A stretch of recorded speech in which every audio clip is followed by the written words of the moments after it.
Младежки център за развитие взаимопомощ в Казанлък бе отличен със специалната награда на Министерството на околната среда и водите в рамките на националната инициатива «Зелена България» в раздел «Зелени идеи».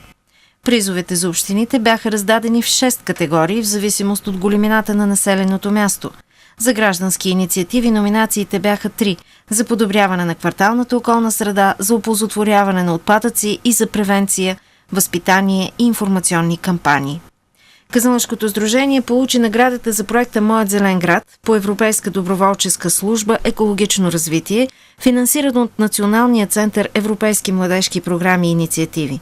В рамките на този проект Младежкият център в Казанлък реализира множество екоинициативи, сред които изграждането на детска площадка в Крън с неупотребявани автомобилни гуми, екошоу, създаден е екологичния клуб «Дълбоки корени», разработен и реализиран е проект за облагородяването на междублоковото пространство около блок 39 в квартал Васил Левски, където са почистени множество строителни отпадъци, а през настоящата година предстои там да бъдат монтирани лост и успоредка.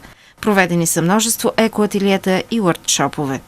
Младите хора осъзнават все повече, че екологията е нашето бъдеще и всъщност ангажираността тяхната е предпоставката ние да излезем от този омагьосан кръг, в който се въртим от 89-та година насам. Хубавото е, че покрай нашата организация и други наши партньори, с които работим, все повече млади хора започват да осъзнават, че тяхната ангажираност и тяхната активност, независимо дали в екологията или примерно както работим с Румен Сомов в актьорско майсторство или както правим сега и младежки бюлетин доброволците, няма значение с какво ще се занимават. Идеята е, че те наистина трябва да дадат своя дан и своя принос на тях да почне да се гледа като едно наистина алтернативно бъдеще и те са мотивирани да го направят. В момента дори се опитваме да подпомогнем и работата на Младежки общински съвет, който беше сформиран миналата година и почти една година нямаше никакви дейности. Сега се надяваме през 2012 да се опитаме да ги подпомогнем и да ги мотивираме за бъдеща работа.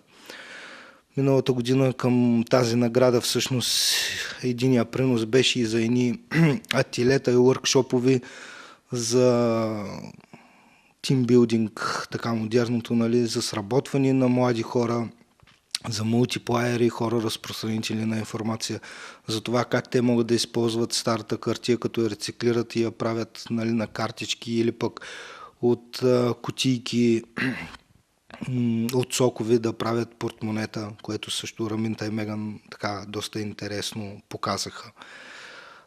Младите хора искат да направят нещо, стига някой да им даде възможност да го направят.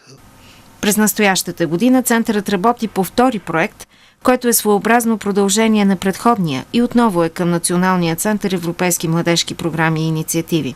В рамките на проекта се предвижда в Казанлък да пристигнат 12 екодоброволци, които ще развиват тук своята екологично-образователна дейност.